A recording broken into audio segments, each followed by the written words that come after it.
everybody, my name's Helen and this is Luke from Hilton House, and we're here today to bring you onto our Hilton House Insight Series, which is another post that we're going to do today about other topics that have been in the news.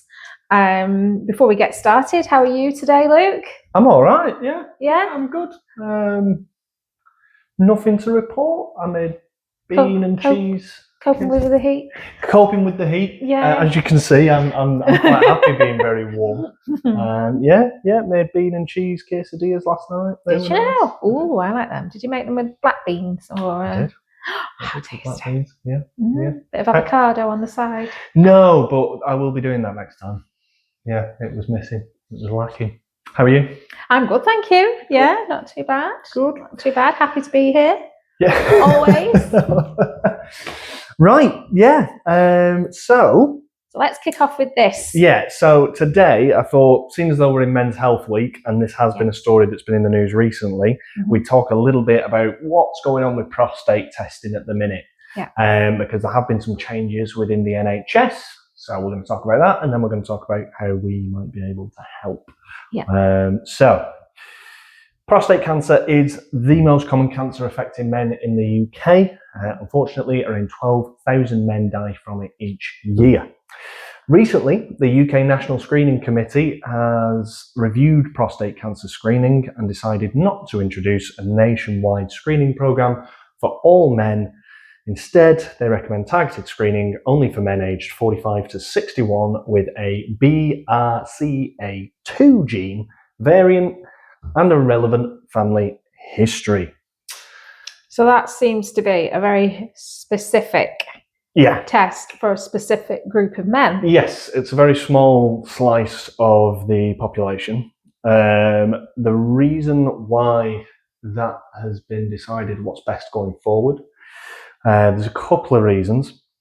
Everyone agrees that PSA testing can save lives, but their concern is on overdiagnosis.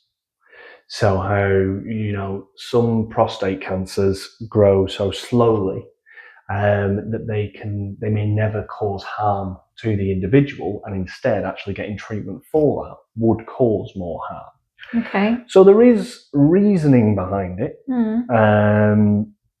However, the problem that we've got with it is that we think it's a little bit too restrictive. Absolutely.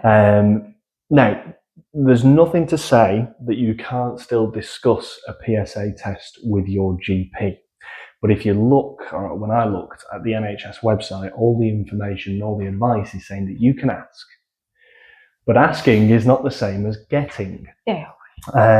So really, we want to focus on patients being able to still have a choice of whether or not they want to go further with any concerns that they may have about their prostate health, which is why we offer PSA testing to anyone and everyone that would want to get that test done, along with advice following the result, consultations to discuss that, whatever the patient wants, but it's about giving the patient the option.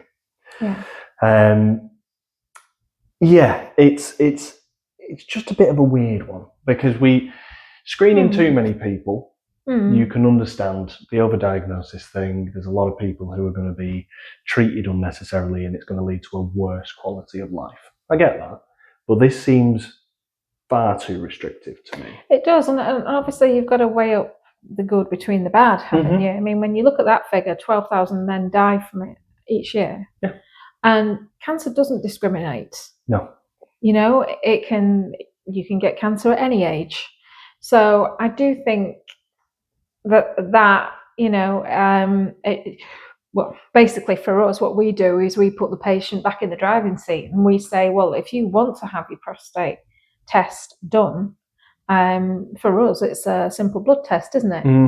Yeah, it's dead easy. There are some groups that we would recommend more than others. Yes. That doesn't mean that we won't do it for you if you don't fall into these groups, but the groups would be black males, because black men are just more likely to get prostate cancer. Yeah, that's a fact. Anyone with a history of it in their family Yeah. And again, a similar sort of age range, 45 to 61, 40 to 70, any of those around that sort of age, we would recommend having it tested. Absolutely. If everything comes back clear, then maybe a test every year. If things are slightly out of the normal ranges, then we'd recommend a consultation either with ourselves or taking that result to your NHS GP. Yeah. And then maybe looking at getting tested every 6 to 12 months, just to really keep on top of it. Yeah. And monitor any changes that are going on. Yeah, because this is a good point here. One thing that people don't realise is that the lack of a national screening problem doesn't mean you can't get a PSA test. Yeah, exactly. And that it's about showing people that there are more than one avenue. If you're an NHS GP, if you're really struggling to get that test with your GP, then there are options for you. You can go and have it done elsewhere. Mm-hmm. So that's it for prostate testing, really. It's just a quick little, public service announcement. It's a PSA on PSA, if you will. So then moving on to Kenalog. Okay. Kenalog has also been in the news quite recently. Right. There is we're getting a lot of calls for people asking about Hayfever treatment. Mm-hmm. And unfortunately, we no longer offer Hayfever injections. Do we offer an alternative? Yes. Yeah, absolutely. So we'll go through the injections first. Okay. The reason that we don't offer the injections is because they're no longer licensed for use in the UK, so you can't get hold of any. We can no longer order any of the stock in. You will find that there are a few clinics in the country that will still offer it, mainly because they've already got a stock of it bought in. Mm-hmm. But as soon as that stock runs out, or as soon as that stock goes out of date, you're going to find it really, really difficult to find somewhere that does it. Yeah. There's some reasons as to why this has happened. Kenalog is a steroid injection. It's historically been used by clinics for severe hay fever, but it's not licensed in the UK specifically for hay fever treatment. I don't think it ever was.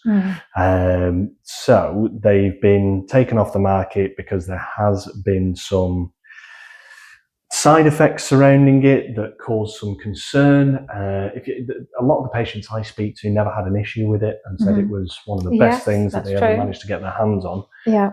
But obviously there must be some evidence to say that it isn't perfect. So it has been taken off the market. We were told that there was going to be some sort of replacement coming down the line. We've not heard anything yet. But as soon as we hear anything on what the alternative that acts at that level may be, we'll let everyone know. Yeah, because when we could prescribe it, it was life-changing for some people, wasn't it? Absolutely. Because some people really, really suffer badly with hay fever, and it can be miserable. Yeah. So hopefully they will come through with an alternative. Yeah. In the meantime, we can still offer sort of allergy-based consultations if you want to discuss any hay fever or allergies that you're having, how to manage them, what the next steps are, things like that.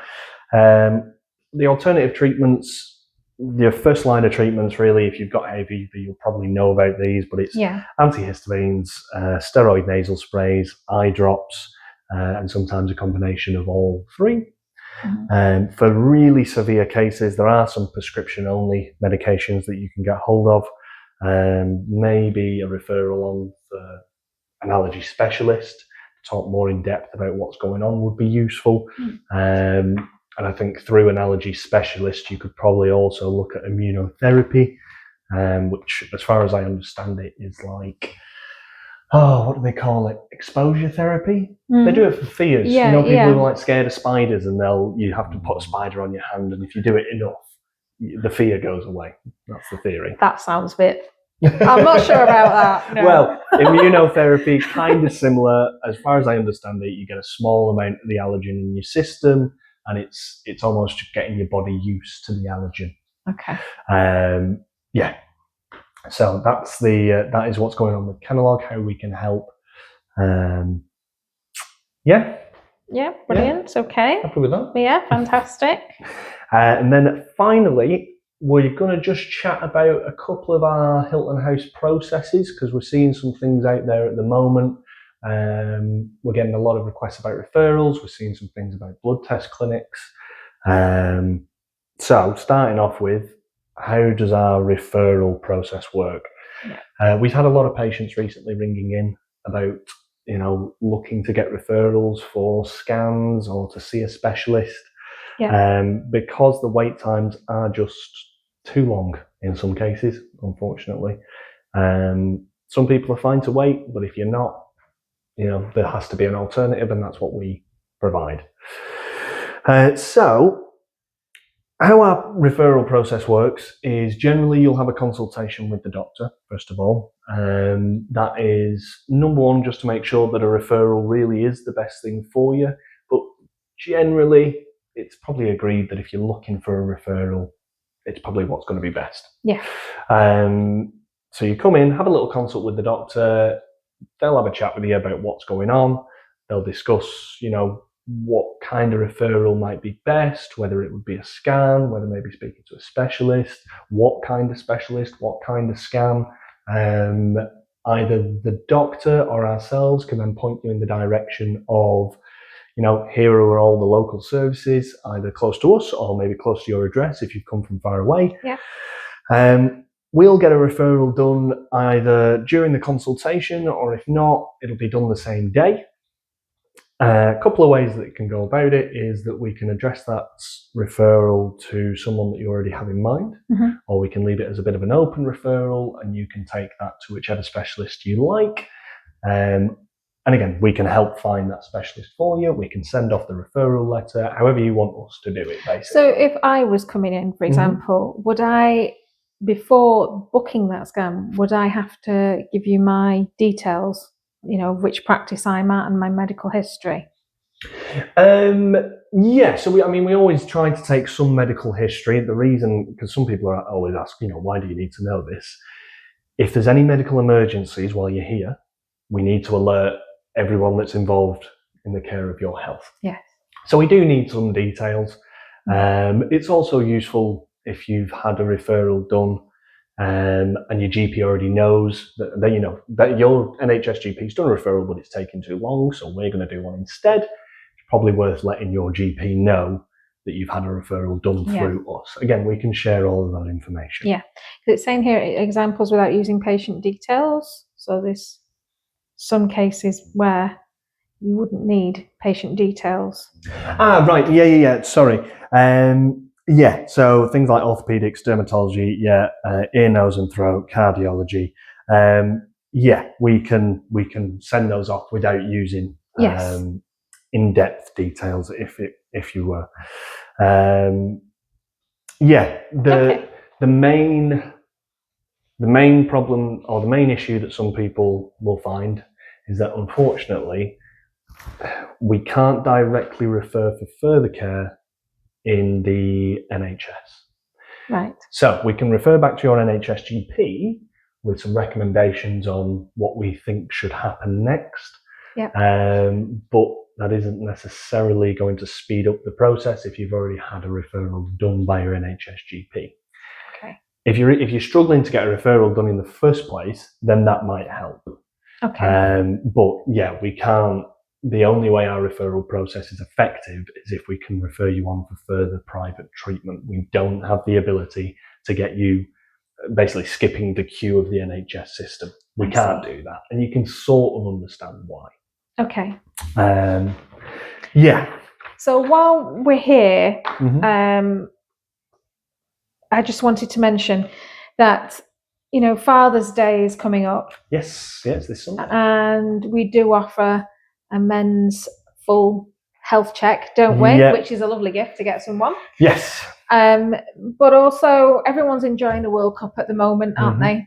And there has been a couple of cases, like unfortunately is not unusual, that some of the football players who look super healthy, are training all the time, unfortunately, there's been a couple of cases where they've collapsed on the field. And again, it's just reiterating the fact that your heart health is one of the most important things. It keeps us all running, and it's just, we want to keep it running as smoothly as possible, don't we? Yeah, absolutely. And nothing to come out and kind of, come and bite us when unexpectedly, let's say. Yeah. So it was just to reiterate that part of that men's health check is obviously one of the key things is we are checking the blood pressure, cholesterol, the heart health, etc. Again, it's not a drawn out consultation, and these things can be dealt with smoothly and quickly, can't they? Yeah, absolutely. It's a really, really smooth process of coming in, having your heights and weight and all your markers checked, bloods taken, measurements taken, bloods taken, and that all gets sent away off to the labs. They come back with the results. We produce a report for you, which is dead simple to read through. It's all color coded, and it's different to the results that, say, the doctor would look at, which is a lot of numbers. Yeah, it's all really easy to understand, isn't it? Yeah, there's names for blood tests that I don't know how long I've been working here. I still don't know what they stand for. No. But yeah, it's a really, and like you say, we've got some social media stuff coming out soon about just because someone looks healthy on the outside doesn't necessarily mean anything. Yes, there's absolutely so much benefit in keeping yourself fit, healthy, going to the gym, trying to keep your body fat down and your BMI I know BMI probably isn't the best measurement these days, but it still has some use, and trying to keep all those things within a healthy limit. But yeah, you could have underlying heart conditions. You could have, I don't know, bad cholesterol that you just don't realise. It does exactly happen. Those kind of things are things that can creep up without you realising. Yeah. And certainly, it's something that you should keep on top of. I don't think you should just, go once to the doctors, have this tested, and then think, oh, I'm fine, and just leave it. Yeah. You should be invited for regular checkups, which is something that we do here.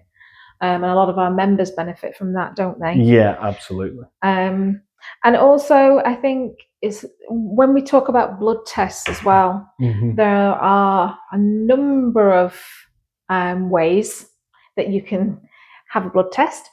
But what concerns me is that there are some places where they might take your blood and then post the results back to you in the post, maybe. Yep.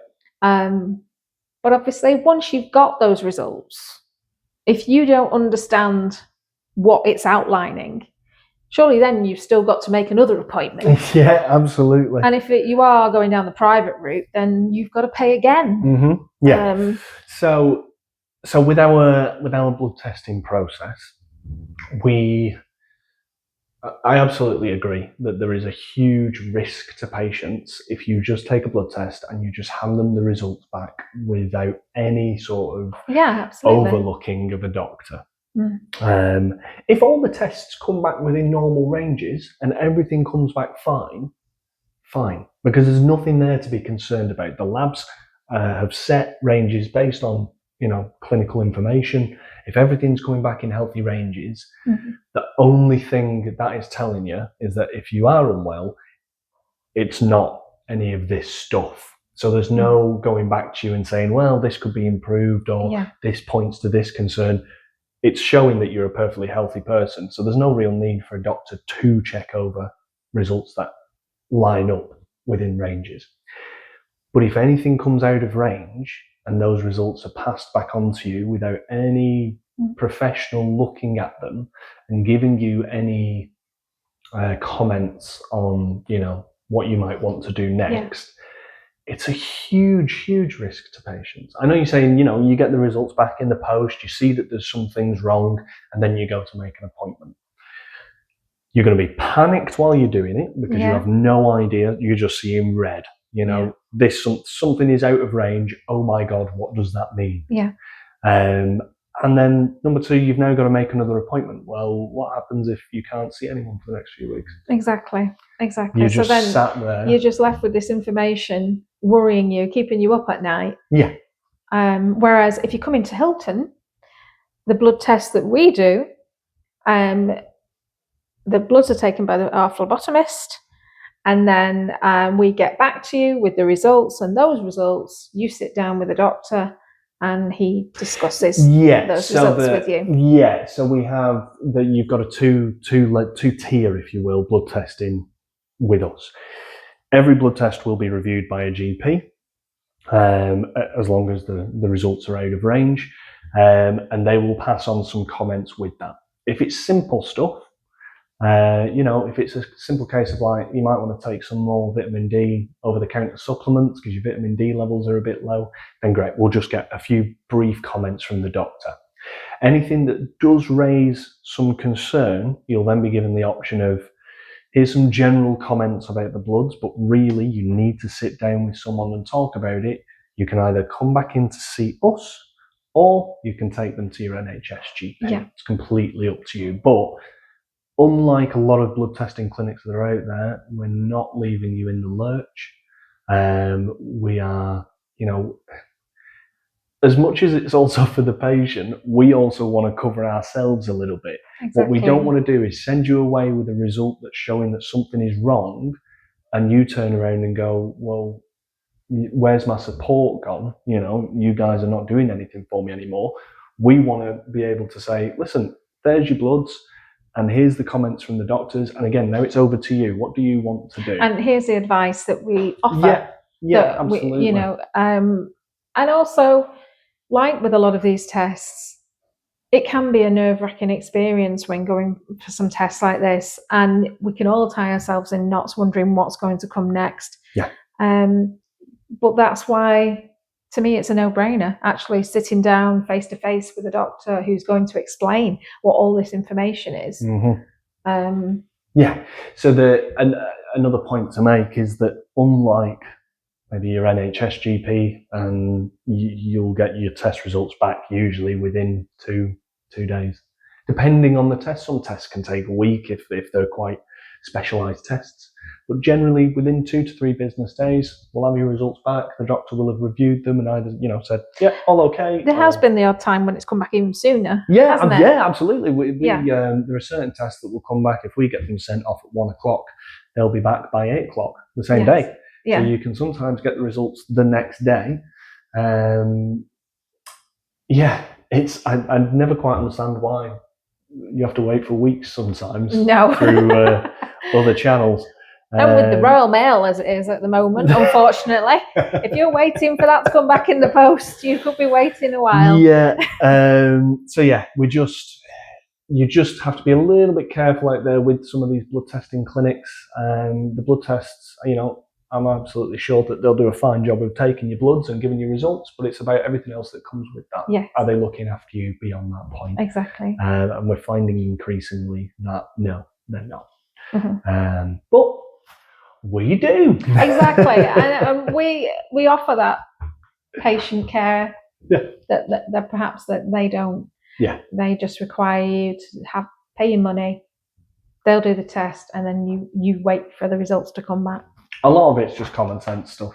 It really is. I think we've got a lot of common sense people working here, and we kind of just approach healthcare as we would like it to be for us. If I want a blood test, I want the results back quick, and ideally I'd like a doctor to check over them before I get them back, so that I kind of know what I'm looking at. Absolutely. A lot of stuff like that, we just run it how we would like it to be. Yeah. Right. Next up, we've got a quiz. Okay, there's always a quiz. There's always a quiz. Now, we did actually do this video a couple of days ago, but we had some technical issues. Hopefully we don't have any this time. Mm-hmm. So we have done this quiz already, or Helen has answered questions already. It was last week, though. It was last week, and she may not realise that I've completely changed the possible answers to make it almost impossible this time. So this quiz is how many, and it's how many things are there in a thing. You'll see what I mean. Okay. First question. Uh-huh. How many bones does an adult human have? Is it A, 176? Is it B, 206? Or is it C, 217? Ooh. I'm going to say B. B's correct. Yeah! Well done. Well done. It's 206 bones in an adult human. Okay. Number 2. How many hours of sleep do most adults need? That's easy, 8. No need to even read them out. Yep, it's 8. It's here as C, between 7 and 9. I think, to be honest, 9's a fair bit. I think anything, I read about this a long time ago, but I think anything under 6 is seriously detrimental. 6 to 7 is workable, but not great. 8 is the sweet spot. 9, you're sort of wasting your time. I think consistency is the key with that as well. Yeah. Because have you ever noticed that if you say if you're one of those fortunate people that can have a lie-in at the weekend and you sleep in, you wake up even more tired. Yeah, totally. Don't you? Totally, and it just has a knock-on effect It for the does. next few nights. It does. It completely puts you out of whack. Yeah. Right, number 3. How Okay. many litres of blood does the average adult carry? Not in a bucket, in their body. Is it A, 4 litres, B, 5 litres, or C, 7 litres? 7 litres sounds a lot. Say that again, sorry. Is it, you can phone a friend. Is it A, 4 litres, B, 5 litres, or C, 7 litres? I'm going to say 5. 5 litres is correct. Well done. Yeah, 5 Brilliant. litres of blood Okay. the average adult carries in their body. Okay. Final question. How many muscles are in the human body? Is it A, about 600? Is it B, about 300? Or is it C, about 1200? About 600. Correct. Wow. I think Brilliant. that's full house. I think that was a full house, so it doesn't matter that I changed the answers. Why are you so surprised? Well, because I tried to trip you up, I'll be honest. Yeah, well, there we go. So see how well you did at home. If you're as good as Helen, well done. Maybe you could become a doctor. Who knows? Right. Next, we are on to news of the week. Okay. So, starting off with who doesn't love it? Genital herpes. The cases are rising. And why is that? So, recent UK data shows that overall STI diagnoses fell by more than 8%. However, That's good. First episode genital herpes cases increased by about 3%, with almost 29,000 new diagnoses recorded. Okay. Interesting thing about herpes is that many people don't realise how common it is. The same with cold sores, isn't it? That's the herpes. Yeah, it's the same virus as HPV. Yeah. So unlike infections such as chlamydia, herpes is caused by a virus, meaning once you have it, it remains in your body for life. Many people may never develop symptoms, while others experience occasional flare-ups. So that's, I think, contributes to why it might be so common, is that a lot of people have it and yet they've never experienced a symptom of it. Yes. But it is out there, and just because you're not showing any symptoms doesn't mean it isn't transmissible to any partners. Which is why it's always important to protect yourself while you're out there. Yeah, absolutely. There are some questions to be asked about, are people becoming less cautious about sexual health? Is testing becoming less common? I don't really know. As far as I'm aware, it's the sort of standard, really. Some people go off and get tested all the time. Some people don't. Some people do it infrequently. But I don't see that there's any real noticeable change in attitudes to it recently.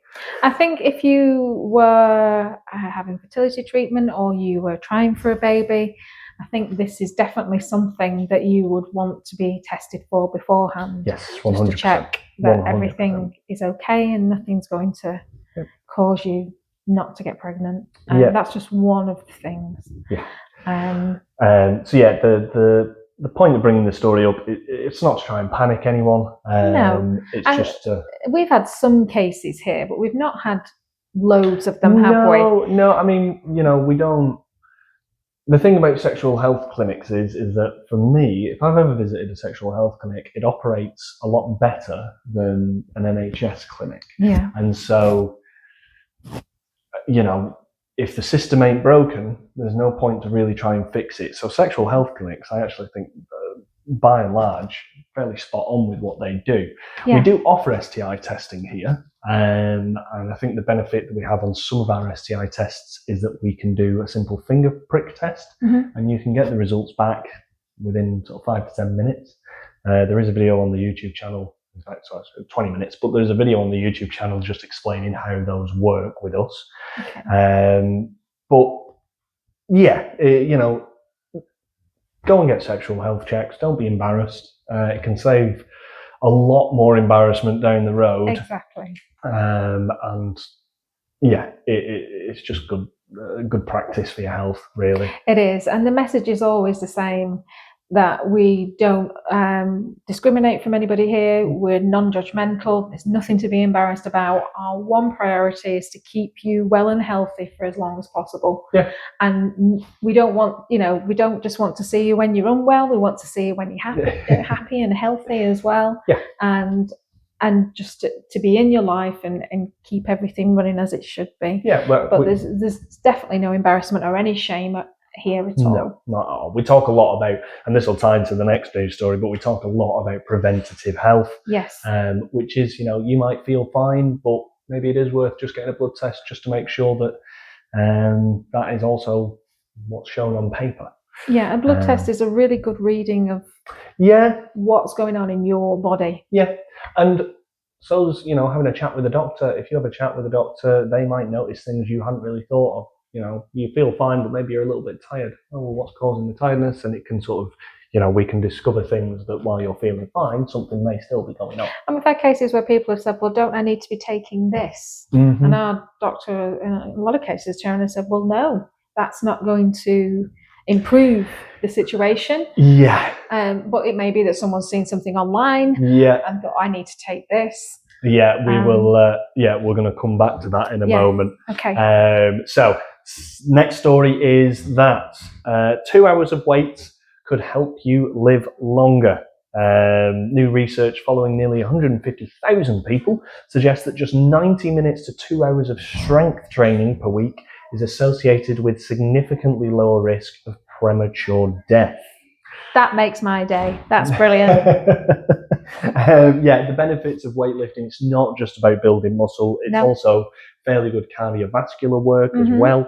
I know people always want to separate weights and cardio, but weights, if you are going intense enough, still really absolutely. I've noticed on my watch, it's tracking my heart rate. Yeah. And I can feel a bit out of breath as well, and my heart rate's gone up, and it's all from just lifting a few dumbbells. Yeah, 100%. Or tins of beans if you've got them around you. Researchers have found reductions in the risk of cardiovascular disease, neurological disease, and overall mortality. Yes. Your exercise, you don't have to be doing hours every day. No. Even if, I think a lot of people get disheartened because they don't have any time and they think, oh, well, I've only got 20 minutes free this week, but 20 minutes, what's the point? 20 minutes is still better than nothing. Exactly. Every little helps. Absolutely. Absolutely. And, if you can stick to a routine of just doing something every week, then when you do find a little bit more time in your life, I think you're much more likely to, use that time to do this productive thing, such as running or weightlifting or whatever it is you really want to do. Yeah, it's baby steps. It's building it up gradually rather than going at it. And I'd certainly hope that people wouldn't go down the local gym and think of lifting up the heaviest weight there is there. And your first step doesn't even have to be joining a gym. Going outside, go for a lovely walk is a great way to get some exercise.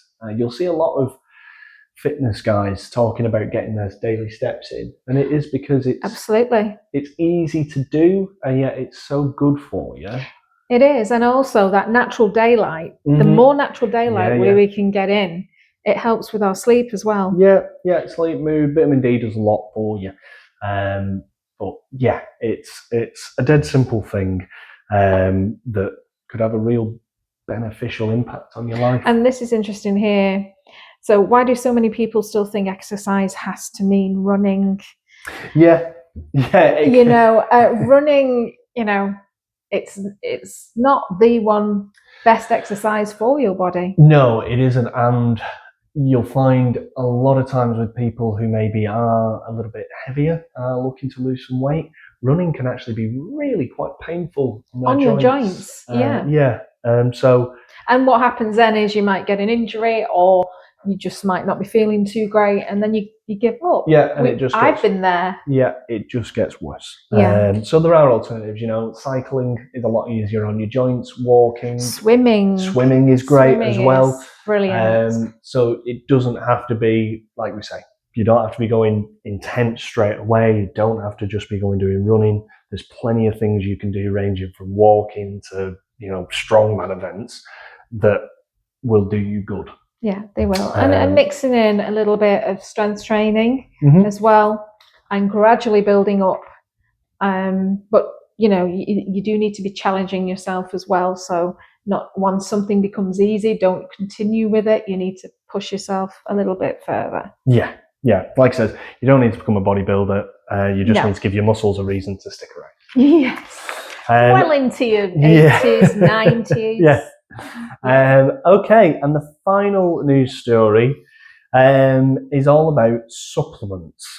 Okay. Now, there's been some recent reporting that clinicians are spending more and more consultation time correcting misinformation around dietary supplements, often driven by social media trends rather than medical evidence. It's sort of highlighting a growing issue in primary care where I can see that. Yeah, patients are arriving with really strong beliefs about supplements, that can do everything from immunity boosting to fatigue to detoxing the body. And it's not that those things don't always help or work, but really these are something that should be tailored to you. There's no point taking a vitamin D supplement if your vitamin D levels are fine. And there's no point taking an iron supplement if your iron levels are fine. Yeah, or also taking a concoction where they can counterbalance each other, can't they? Yeah, absolutely. Some people don't realise that certain levels of minerals, because I've actually had this happen. I can't remember what the specific was. I think one was calcium, and there was another one that I was taking. And hadn't realised. I think the other one was to help with, because I struggle with biting my nails, it was to help with like nail strength. I didn't realise that the two interacting until I had a consultation with a doctor here. The two interacting had some really quite nasty effects on my body. I won't go into too much detail, but they were kind of gross. But you just don't realise, because these are things you can just buy off the shelf. Yeah, you can just go they're so accessible, aren't they? Absolutely. Well, they can't do you any harm. They sell them at Tesco. Yeah. Yes. Yeah. I don't think anything's ever going to be too much of an issue, but you've also got to realise, if your levels are fine, most of this stuff you're going to take is just going to come back out as a waste product. You're just wasting your money. Yeah. Absolutely wasting your money. If you're taking excess vitamin D, it's not like your body's using all the vitamin D. Anything it doesn't need, it just gets rid of. Yeah. So it's important that if you are going to do supplements and if you are going to take them, that's absolutely fine. But you need to have a background on where you're lacking and where the supplements can actually be beneficial to you. So NHS clinicians have noticed an increase in consultations where the primary issue is not just symptoms, but expectations shaped by online advice, influencers, and targeted marketing. Again, some of this stuff is valid, and some, we talk about alternative medicine. It's not all to be completely dismissed. There are certain treatments that will be beneficial to certain individuals. What is important is that you are also hearing the information from the clinical side. Yeah, you can't just trust everything you're seeing online without almost speaking to someone who is clinically trained about what you've read, so that they can sort of tell you their advice, and then you can go away and make your own mind up. but you have to see both sides of the coin first in order to get all the information and then make a decision. Absolutely. Don't just trust what you read online. No. So some common examples are including high-dose vitamin regimens with no clinical indication, immune boosting supplements despite people having an adequate diet and no deficiencies. This is where herbal or over-the-counter products being used in place of evidence-based treatment. That's the one that bugs me. I don't know if you've seen, we watched on Netflix the other night about the woman, the world's most famous con artist in Australia, who pretended to have the brain cancer and sold the cookbook. Yes. That's where, you're choosing to do the herbal side over traditional medicine.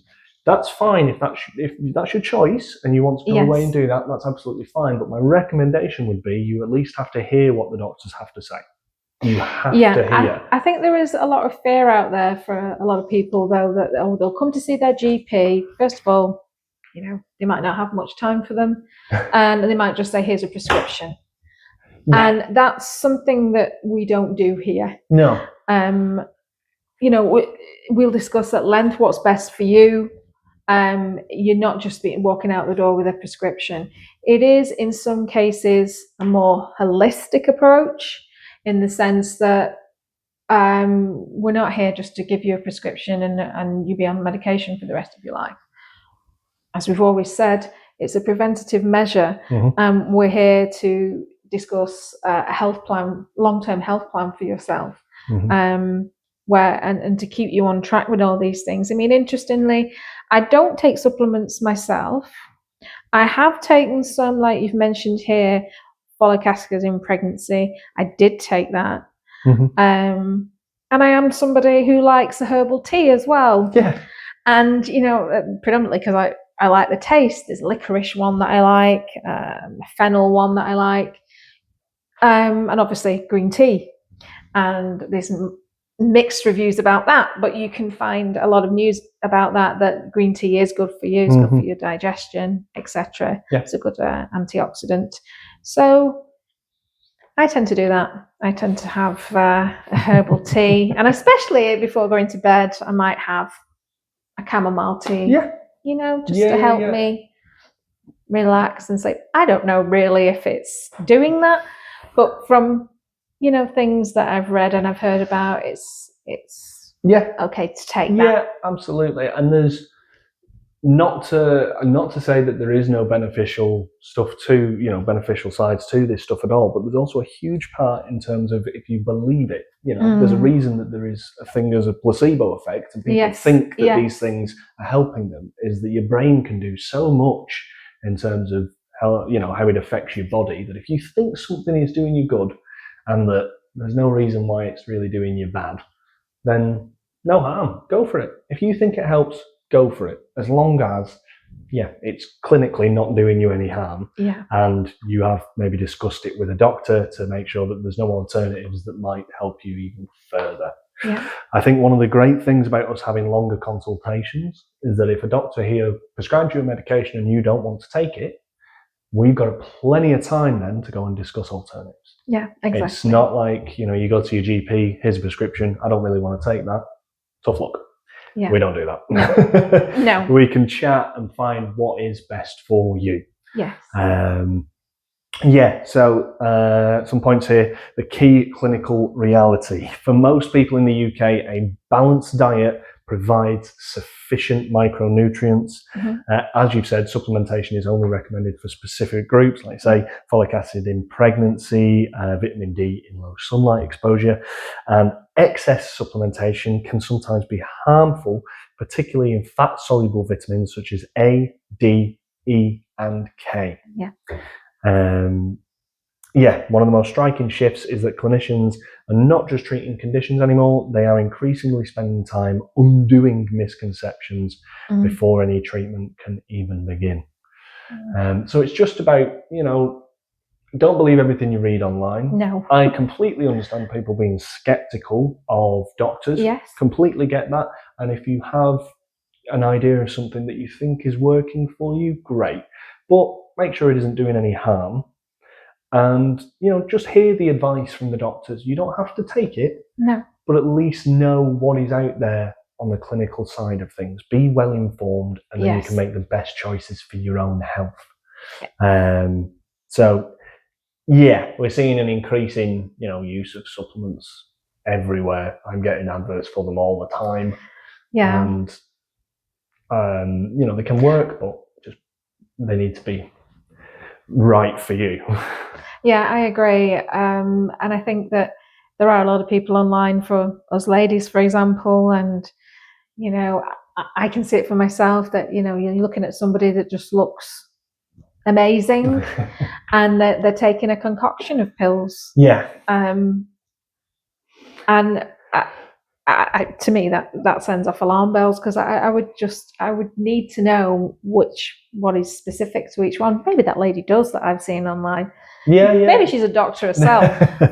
I'm not sure. No, unfortunately with social media, sometimes you never know. You just never know these things. It's sometimes tricky to know, well, how's this person qualified to do these jobs? Yeah.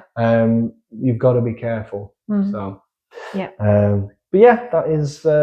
Does that conclude everything for today? That is all the news stories. That is all the topics. That is the quiz. Super duper. Next time you're doing the quiz. And so, thank you so much for listening to ourselves. As always, please like and subscribe. And if there's anything that you would like to discuss, or if you have any questions from what we've been talking about today, please add them below. We will get back to you. But I guess for now, that concludes our meeting. And we'll be back with you soon. Take care. Bye-bye. Bye.